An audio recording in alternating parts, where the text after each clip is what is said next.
Home Alone, Christmas present. Anyway, right, so let's go there, Rob. So Nice and sleazy. Nice and Revie. Sorry. anyway, old firm back after enforced break, because some people take Alicante holidays in the middle of the season. Don't care about the games. Don't care about Sheffield Wednesday. Don't care about the misery. Robert, back in the patch. Do you want to just say a little bit about what you've been doing? I think you said it all, haven't you, mate? Yeah, Cheers. I'm not a Leeds fan at all. Yeah, thanks, mate. Yeah, cheers. Bye. Well, 50 years doesn't really count. You've got to be into your 60th year before you count as a Leeds fan. Yeah. Right. Well, okay. Yes, I went to Alicante last Saturday, so managed to, thankfully, if that's the right word, watch the Arsenal match on my mate Chris's phone in Leeds Bradford Airport, because there ain't no Sky Sports. In fact, there's bugger all television entertainment-wise. Thanks very much, Leeds Bradford Airport, and for charging so much for a pint of Guinness, whatever. Anyway, how do you sleep? Anyway, so yeah, unfortunately, I watched the game. I thought Leeds played all right first half. I mean, it was always going to be up against the wall, but the second goal killed us, and after that, it was quite embarrassing what I saw. I mean, it was that thing about, I thought we were going to get really wiped away for first 10 minutes. Then we did settle in. People going on the bits I was looking at, get to 20 minutes off now, we'll be all right. Yeah, we did, and then they scored. Anyway, let's forget about that. Let's forget about that. Let's also forget about Sheffield Wednesday, because the mighty scum took us off the pages, so who cares? But we could have been playing Man United, couldn't we, in the next round? As it is, Grimsby, Sheffield Wednesday, big game, go to it. Right. So yeah, come on, let's Grimsby. talk about Newcastle. Yeah. Yeah, let's talk about Newcastle then, Rob. So I couldn't get the ticket I was hoping for. Shame. So I was watching on Sky. Shame. You were there. Just tell me about reflections on it. Different from what we've been used to the last couple of years, I have to say. Yeah, I'm not on all, you know this, and I don't like bragging, but I just had a good feeling, and I did predict a draw. Never mind that. I did predict a draw, and I think even with the injuries, the pretty important injuries we've got, Newcastle are a bit of a club in turmoil. I've said it before, and I think they played like it. I know people were saying, well, they played really well against Liverpool. Yeah, they played really well because they had to throw the kitchen sink almost at Liverpool to get a win, and they didn't get the win either. So I just had a good feeling. I thought, I think obviously matters dictated who was picked, but Longstaff, I thought if he was going to be selected, he'd have a blinder of a game. And guess what happened? He had a great game. It's not the fluent sort of sensational type of midfielder, creates masses of chances, but he puts a shift in proper, and he played really well. I think overall the team played well. I was really pleased, really encouraged by it all, and I just thought, Newcastle clearly have got a bit of class in certain areas, but we just sort of snubbed them out, didn't we? Or snuffed them out. Well, I think what was interesting, I think he was a bit man on a mission, because he clearly said a bit something after about Guimaraes, or however you pronounce it, but he clearly felt Guimaraes was in his position, took his position off him. So that was in his mind, and he set out his way to negate it, and I thought he did really well. And actually, I think before the season, we knew there'd be games like this. We knew, and I think they were a better side, Rob. I don't think they played at the top, but I was worried every time their fullback come forward. I was worried on both wings they were going to take us. I was worried about that guy that used to play for Man United, Langer, when he came on. I was really worried when he bounced strike off. But I think for all that, we set up well. We set up not to lose. I was a bit doubtful about where the goals are going to come from, but we'll talk a bit about later, because I think Dominic Calvert-Lewin will make a difference, and I'd spend a little bit of time on that. But I thought they rose to the occasion. It was drab. However, who cares? I loved it, mate.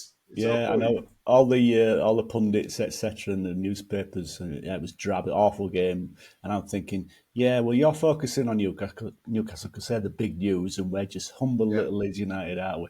And that people said it was an awful game, dull as dishwater. I loved it. I absolutely loved it, because I just saw a team there battling, battling for the Leeds United cause, and the fans were right behind him as well. Good atmosphere all round, I thought, and I thought we played pretty well. Yeah, it wasn't pretty. It wasn't exactly ugly though either.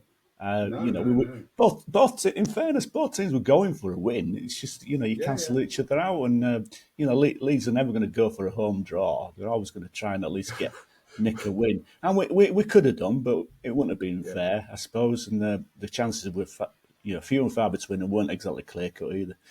Calvert-Lewin, I thought, looked lively, which obviously you want from any footballer. I mean, a bit crap looking deathly, wasn't it? But I thought it brilliant overall, and he looks all right to me, and I think some good performances. They talked about his debut against Wednesday, game to forget. I actually thought he was okay. Got in places, clearly matched for us, Steve. But he got 3 chances. Bit of luck, he could have had a hat trick in the closing things. He could have had at least one yesterday. I can't think though. It reminds me of there's something he reminds me of. Whether it's Catweasel or something. Do you remember Catweasel, Rob? Yeah.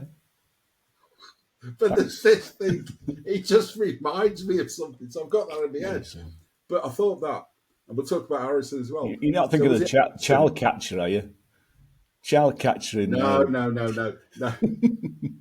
Chitty, chitty, bang, bang, chitty, chitty, I remember when it was, but it was Harrison that played him in, didn't he? And I thought, like, if he'd have taken that first time, he'd have scored there because he was close later. It'd have been nice. So again, it'd have been a fine effort to actually get a shot in first time. I agree, and maybe in not too distant future, he would take that chance and give it a proper effort. But still, I mean, Harrison, Jack Harrison.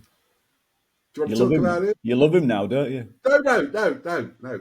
I think we've said before, I think he deserves a chance.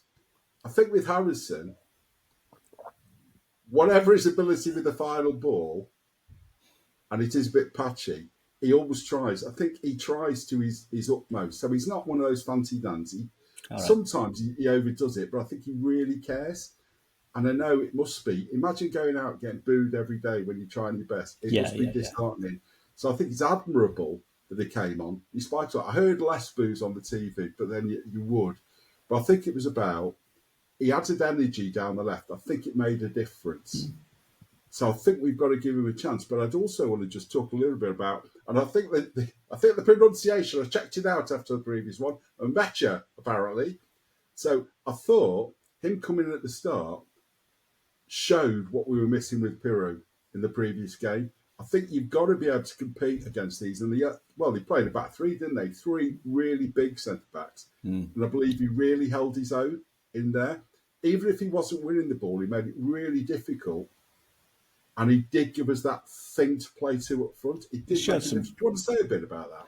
Well, he showed some good touches, Again, we're not getting the shots in on goal, but, this is a top 4 team from last season, or top 5, I can't remember.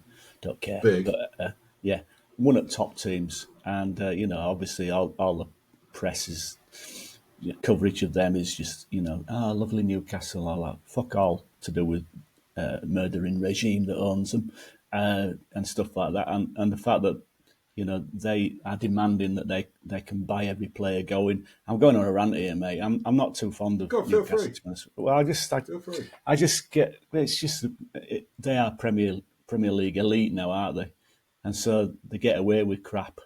And I think they are always newsworthy, I'll give them that. But even the negative stuff gets sort of papered over. It's always something. Poor old Newcastle. Yeah, they always put a positive slant on it, and I think it gets tiresome. But they do it so with Man United all the time. Bloody hell. BBC, are they sponsored by Ratcliffe or whatever it's called? Because Christ, I think they're covered by Liverpool and Man United fans, aren't they? They're populated because they love it, because they are popular. Anyway, carry on. Yeah. Nemecha, whatever you want to say. Mecha. Okay, thank you. Bless you. He looks all right. He's a handful, isn't he? And time will tell. We're still not great up front, are we? But it's looking more promising than it was against Arsenal. That's for sure. So and Chef Wednesday game, mate. I just thought, here we go again. And I did say at the time, watching it on Chris's phone again in a bar in Alicante. it was a great night in that particular bar. There's Celtic losing on penalties, so there's a few Scots there going, "Ugh," and then there's us losing on penalties, "Ugh." And but I thought, you know what? I just thought it's just typical Leeds. We're going to lose. It does. It Shouldn't have does. lost. It does. Shouldn't have, but we did. They shouldn't have done. They shouldn't have done. Anyway. So, I mean, Darlow to blame. Bogle came on, made a difference. Should have scored some more. Should have been an hat-trick. Would have been a completely different night. But anyway, in the past, just want to say a little bit about Newcastle, because I think it's this thing that they're a club in transition, and you'll get the same as us eventually. You get this. Their problem is they've got plenty of cash, but they can't spend it.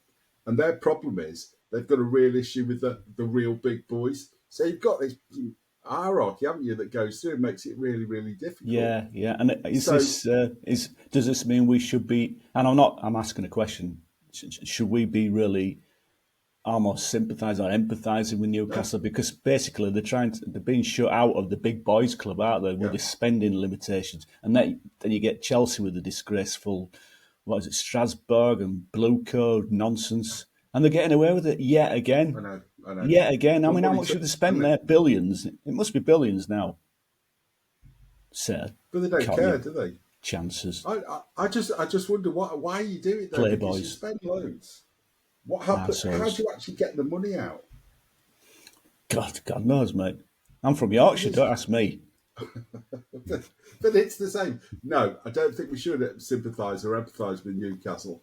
I think it's just a statement to the thing. But all I'm saying is that I understand where they're coming from. Oh, yes. That's what I'm saying. I don't pity them because it's about, well, be careful what you ask for. Because I remember when they got whoever they bought, that was what we thought was going to happen to us, didn't we? Do you remember the GFH days? Muddies in the sands. So the thing is, it was a gamble, but it was a slightly different gamble. Let's forget that, though. So, going on. Anybody else that caught your eye? So we've talked about Longstaff. We've talked about some of the players that came on. We've talked about Meta. Any of the others? I got some stick for this, but Aronson, actually, when he came on, he nearly created a great chance. He got slated.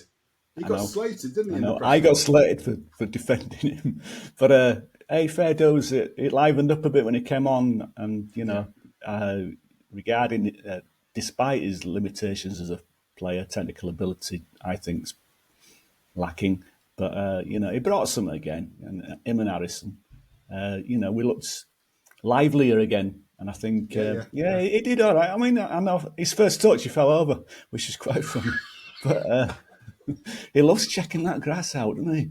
But I think, hey, the Leeds players, put on the Leeds shirt, you've got to back them. And, we're all entitled to his opinions. But I just thought, it was funny he fell over. He made a few mistakes, but he did nearly create a golden opportunity, and I thought, well, good, fair play. It was him and Bogle, wasn't it, combined around that? Bogle's ace. Love Bogle. He is, isn't he? Yeah. I think Farke was giving him a hard time. I can't remember what. I think it was his position because it's really difficult. Must be really difficult doing a fullback or a wing back where to play, particularly when you've got people that cut you like that. But I also wanted to. Best form of defence is attack. And that's Bogle, isn't it? I think in a way we had that with Ayling and obviously in the past as well, way back, Paul Reaney, Terry Cooper especially, best form of defence is attack. If you're attacking down that flank, that means they've got to defend and they can't attack, and that's where Terry Cooper's strength was, and which is a bit weird, I know, me comparing Bogle and Terry Cooper, but there you go. It's a Sunday morning. I've had a few to drink. Oh yeah. Last night, sorry. Nothing this morning. Christ, I'm not that bad. This is tea. Very good. So let's ask you, not your red cup today. So let's just ask you, Rob, goalkeeper Perry. Is the jury still out? I think there's lots of doubt about him. Distribution's not great. It's okay chucking the ball long, but when it goes too far, it's a bit iffy. What's your view about the keeper? Ups and downs. It's his distribution. That's a big doubt, isn't it? He didn't play well at Arsenal, though, but they all look like they were just locked in the headlights almost, just that second goal. It just, that's a shot on target. I better go for that sort of thing. Oh, it's hit the net. Never mind. But yeah, I think he'll be fine. I think he'll be fine. But yeah, his distribution, his kicking, in other words, is just Yeah. is a little bit lacking at times, isn't it? It's like he don't connect correctly with the ball, No, which I know. I think he tries to overdo it almost. And I suppose what I'll tell you what I did notice though yesterday, thinking about that. They didn't do the playing out from the back. There was some speculation about all that, but it caught us out against Arsenal. So they say Farke doesn't change, but I think that was an intended plan. Now, there's no point kicking it long, doing it and losing possession around it. But I yeah, thought that was noticeable yesterday because it is something we've learned. And Perry was sending them out around that, but we'll see. But it was certainly a better performance than it was previously. So I think that's good. And I suppose going into the national break, opening burst, 3 games. I think we've been satisfied with four points from 3 games when the fixtures come out. well, some Now, of us predicted 4 points from first 3 games. who was that then, Rob? Was that your mate? But anyway, Just some of us. Some of us obviously well experienced and pretty intelligent and sensible. right, okay. I must have dropped off then. But let's go through. Look at the fixtures. The next few fixtures. I think there's some very winnable fixtures coming up against teams that are already in the mix. I think Wolves won. There's a few others that we should get. So it looks like 6 games. I haven't looked any further than that, but when they showed it on Sky, they then said, "Oh, nightmare following on from." So have you had any thoughts about where we should be over these next few weeks against some of the teams, or is that looking too far ahead? There's things that can and will happen before then, so it's difficult to say really. We'll have players coming back from injury, perhaps, maybe not. Some players might get injured while on international duty or whatever. So it's difficult to say really, and the same applies to other clubs as well, including our imminent opponents. So all depends. They might well be buying. Yeah, I know. You're lucky I'm getting any English out today. And obviously there's 1 day left of recruitment, I believe, isn't there? I don't know if that applies to loans as well. 7 o'clock tomorrow night. Right. No, I think the loans start after. You can do loans after that. And there has been about wait and see what happens with the window and then go into the loan market. Go on. But every match, it's cliche, but every single match you've got to take as it comes, and you've got to focus on that one match. And each of those teams that we've got coming up are or should be within our sights to actually have a go at.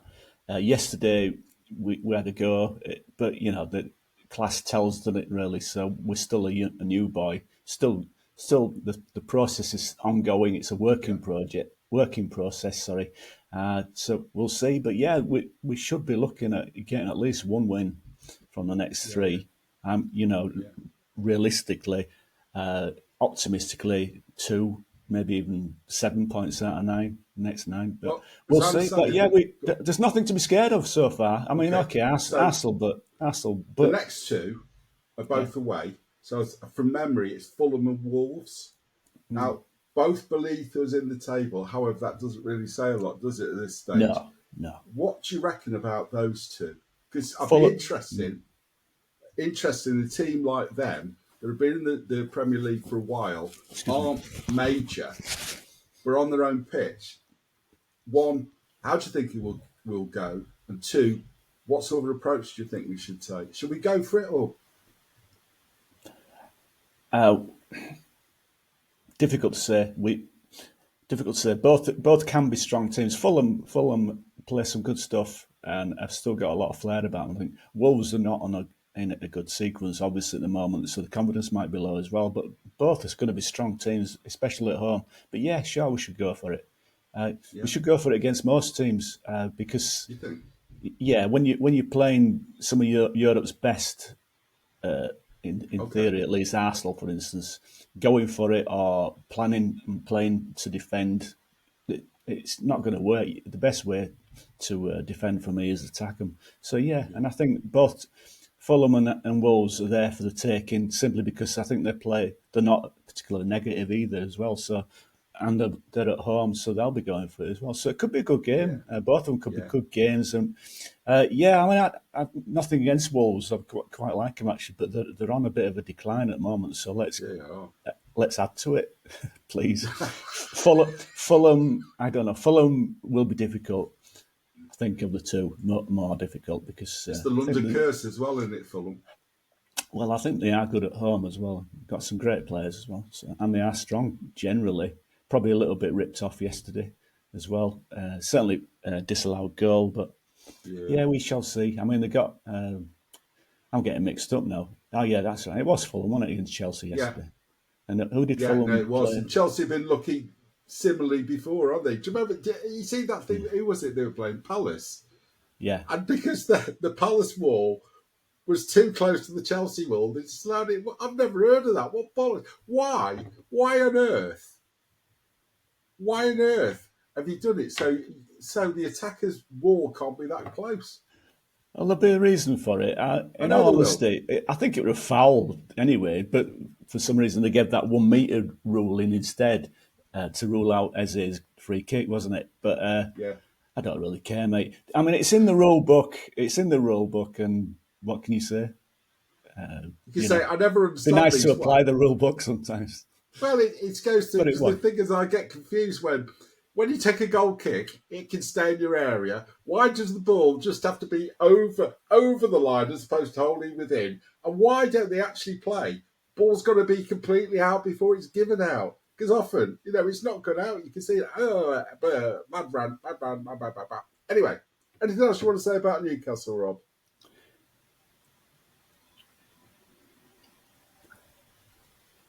That's a no then, is it? No.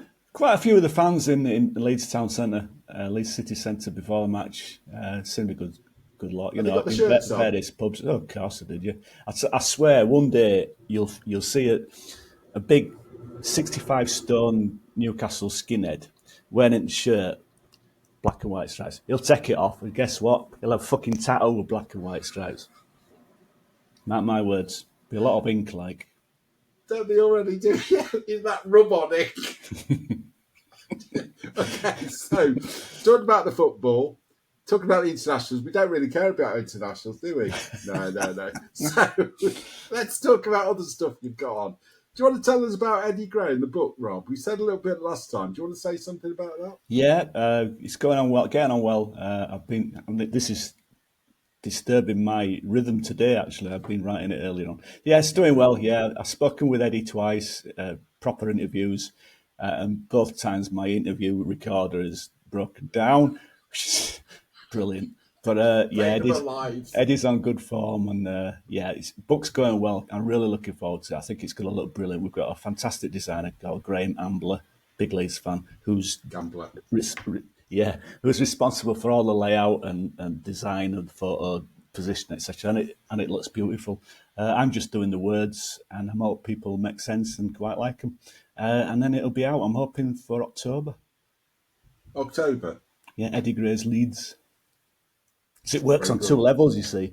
Eddie Gray's Leeds, as in Leeds belongs to Eddie Gray, and Eddie Gray is Leeds.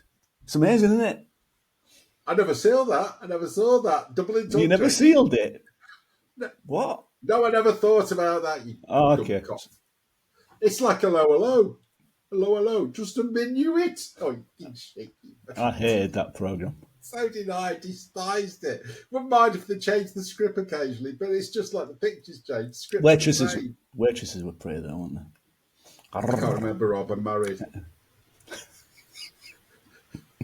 So, just going, what was I going to say? Oh, I know. I was going to ask you one thing. Person we haven't talked about, no longer of this parish, Patrick Bamford. Any reflections? Because it was a bit of, understand why again, but a bit of sour grapes it felt like. He said a few things in there. Can understand it. But do you want reflections on Patrick? I've not really read or heard all his quotes, so I'm not 100% sure what he has said, but I don't know. I can understand he's disappointed, because you are going to be disappointed because your career with Leeds United's just been finished, and perhaps it came out of the blue for him. I'm not sure, personally, and whether you agree with it or not, it's fine for me to say I'm always sad when we lose good Leeds players, and overall he has been very good. And yeah, it brought us plenty of great moments, some very disappointing and annoying moments. But he seems a good guy, doesn't he? I'm sure he'll survive. Yeah. And I hope he gets another club, unless he don't want another club. I don't know. But in the Well, end, go on. sorry, mate. I mean, if you're looking at financial reasoning behind it all, then he will no doubt have been on a big wage, Yeah. and football's a business. Leeds United is a business, and we need to shift out and maybe bring more in as well. So it's all down to money. But good luck to him. Good luck to him. He's fans' favourite. A lot of fans anyway, and wish him all the best. And thank you very much for your service, Patrick. I think that's right, and I think it's also part of the factor was he would have gone back up to his original contract wages because they all took the pay cut where they went down, so he'd gone back up to there. And I think the problem was they were trying to get a move, but his salary was just too great. So the only way to do it was to break it, I think. And you do get this thing about it is a business, but surely people want to carry on playing, and he wasn't going to play, was he? We know that. That's it. People say he could have done the job. Yeah, but we don't just need somebody who can do a job, and it's a gamble. The last couple of years, he's been out injured a lot. We've got to get, I suppose, the right money for it. It's never nice to go with a sour taste, and I think it is. We should remember the good times around it. 2 promotions got in.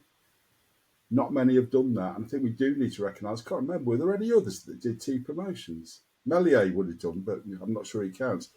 I can't think of any others that were in both promotions. Can you? No. Struggling with it now. God, I can't remember. I mean, we had players on loan, didn't we? Both times. Yeah. So we've just sold, who was it? Greenwood, haven't we? Was Greenwood part of?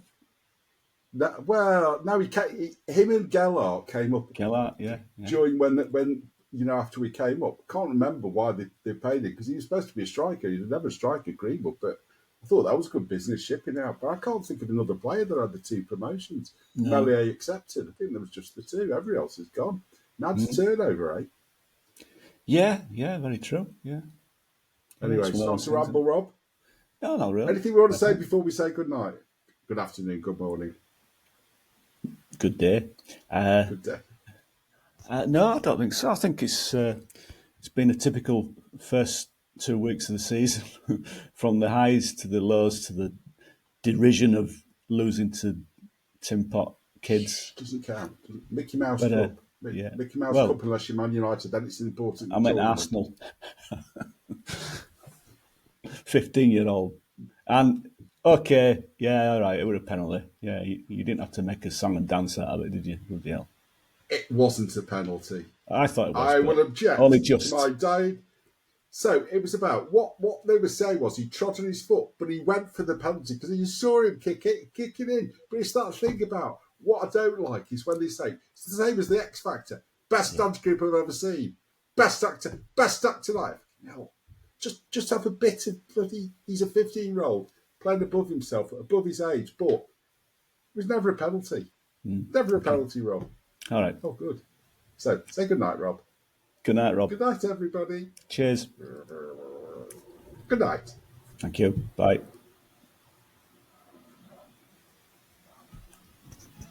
And out. Weirdo.